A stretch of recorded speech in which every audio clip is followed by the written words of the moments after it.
Sa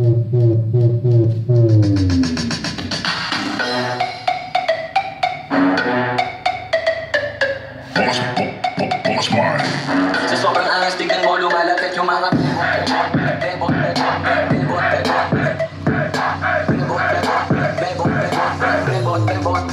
everybody wala na, pero bilang ispa mga tirang balibag, sinan tayo magdamagay, manapalaban, wag kami yung pinapatay, kami show me ulit boy, sobrang sanay. Ayan na naman mga guys, and welcome na naman tayo sa ating part 2 video natin. Yung miniature speaker. Kasing liit lang siya pero malakas na. Guys, yung ating miniature na mini sound system natin na kasing liit lang pero malakas na siya. So bakit kaya malakas? Yung gamit natin na amplifier natin ay si MT502 treble bass regulator mini power amplifier na 50 watts times 2. So ayan siya guys. Kasing liit lang siya. Ang liit pa din ng amplifier. Napanood nyo yung ating last video natin, so kung hindi, papanoorin nyo na lang yung ating pag-unboxing natin dito. So yung presyo pala nito ng ating 502 MT ay nasa 200 plus. Likod ng ating speaker natin o wiring ng ating speaker natin, so napakalinis po siyang tignan. So ayan na, nagyan ko siya ng cable tie tapos electrical tape, then nakaparallel yung ating connection natin. Yung left nito ito, tsaka yung right ito. So pinag-isa ko lang siya sa connection ng ating mini amplifier natin. So sa mga box natin, ito yung ating MCB natin na plywood po to, made of plywood, and naka-textured na po yan ng kulay itim. Then dito sa ating pantaas natin or yung mid-high natin ay made of illustration board lang siya. So kahit papaano ay nakatipid po tayo paggawa nito. Tapos dito sa ating plywood, so plywood lang siya, at pinagtiyagaan ko siya na gawin to pati dito kasi sayang naman yung ating speaker natin. So nung naalala nyo yung ating video natin na galing to sa sa baha, ay sayang naman, tumutunog pa. Kaya ginawa ko siya ng paraan na gawin to ng box. Then napag-isipan natin na bilhin natin ng amplifier. So ayan, bagay na bagay siya sa ating miniature na speaker natin. So kahit papaano nakaka-sound trip tayo. Ang problema lang ay gagamit pa tayo ng AC or yung AC adapter na 24 volt 6 ampere. So wala kasi tayong stock na battery. So wala tayong budget, kaya pag-checkin ko na siya na magsasaksak na lang tayo ng power station. Specs po natin ng mini amplifier natin na si CK502MT, yung ating model natin. Yung voltage natin ay pwede sa 9 volts and 24 volts. Sa current, 3 ampere, Bluetooth 5.0, channel ay 2.0, sa speaker 4 to 8 ohms, 15 to 100 watts. Po kasi sa Bluetooth nito, meron pa siyang RCE in or AUX in. Ito siya.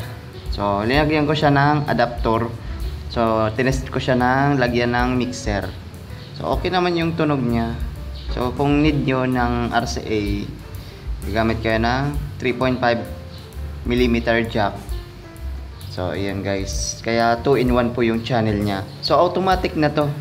Kung mag-connect ka ng Bluetooth, automatic sa Bluetooth.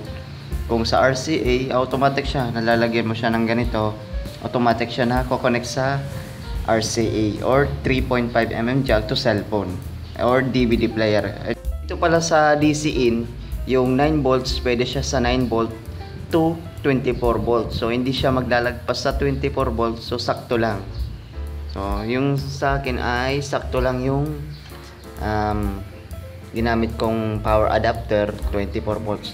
Or kung meron kang battery, 12 volts pwede. So, pwede siyang lagyan. So, ayan.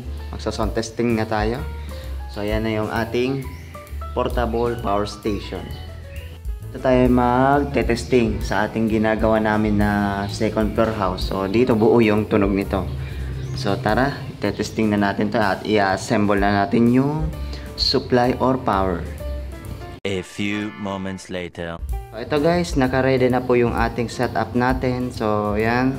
At mag-on na tayo dito sa power station. So hintayin natin ng ilang segundo. So meron na siyang AC. Then dito sa ating power adapter, meron na siyang supply. So may leads na. Then dito sa ating amplifier, so ayan, meron na siyang power.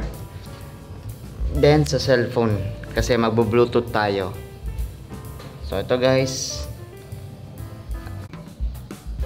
Then naka-direkta na pala tayo sa bluetooth. On natin si bluetooth. So by the way pala sa bluetooth natin, kasi yung una natin is, yung pangalan niya is WCBTS, kasi magka-same yung CKTB21. So pinalitan ko siya ng 502MT. So dapat sana yung mga ganitong mga bluetooth niya is dapat naka-same yung pangalan niya, itong 502MT. Kaya ginawan ko na lang siya ng paraan, rename ko siya. So set natin sa ano yan, sa setting. So hanapin nyo lang yung device name. So ito yung device name niya, yung 502MT. So ayan. So ayan, magpe-play na tayo ng music. So naka-zero lang yung ating volume natin. Play tayo. So ayan, naka-play na. Then magbo-volume tayo dahan-dahan.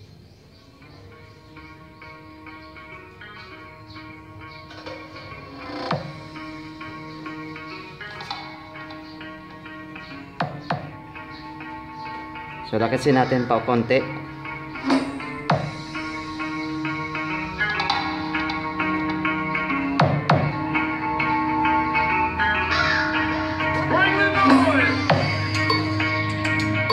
DJ Christian Nightmare Remix.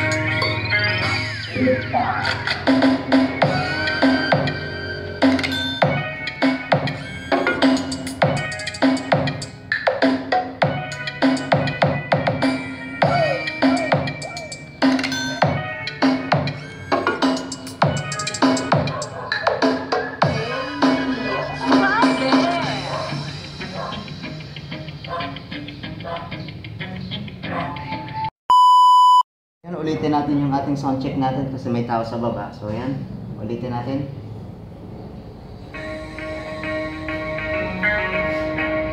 So lagay natin sa 2 o'clock.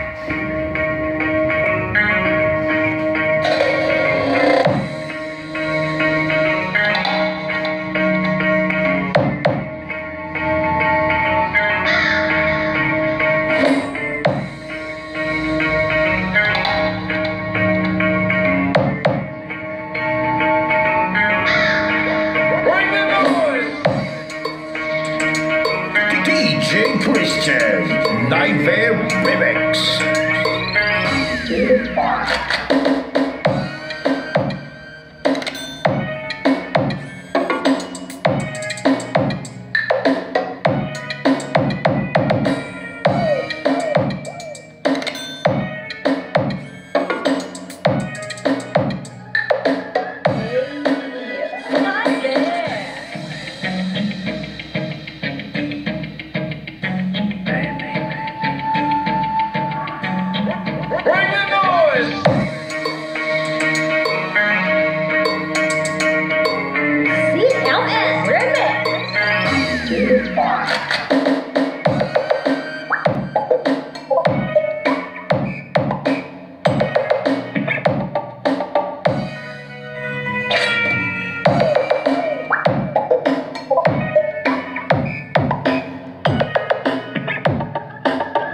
Nightmare, the best.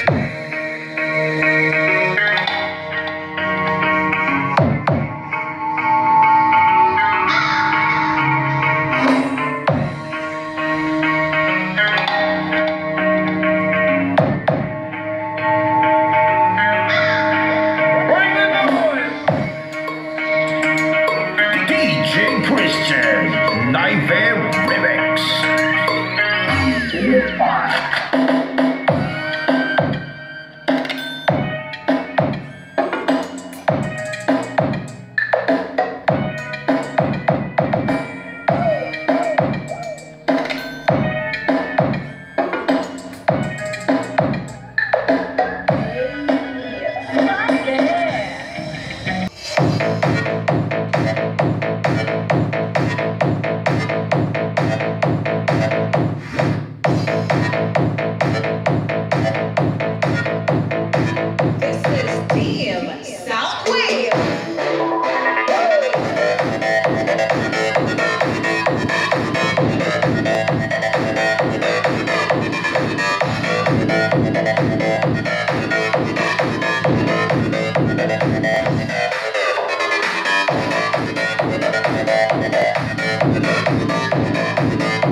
Boss man. Sa sobrang angas, tignan mo lumalapit yung mga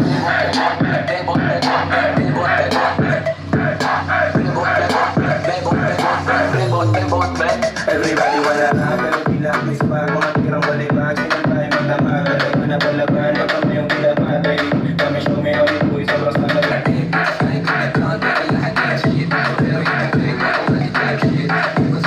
sobrang angas, tignan mo lumalapit yung mga bebot.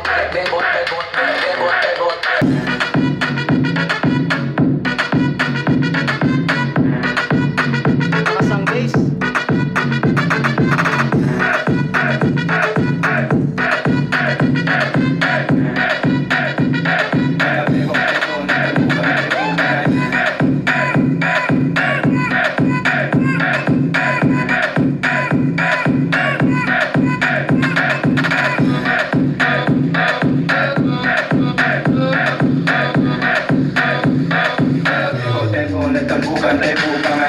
So ito guys, na-sound check na natin siya. So ang linis ng tunog, tapos ang lakas pala ng ating bass. So ayan o, napakaganda talaga nitong amplifier na to na si MT502. Kahit maliit lang na amplifier, so sulit na at bagay na bagay to sa sa akin yung miniature na speaker. So ayan, sayang naman. So napatugtog na natin, so ang linis. So ayan. So ayan, maraming salamat na lang sa panonood, and see you next vlog na naman po. Kita-kits na naman kita ulit. So ayan.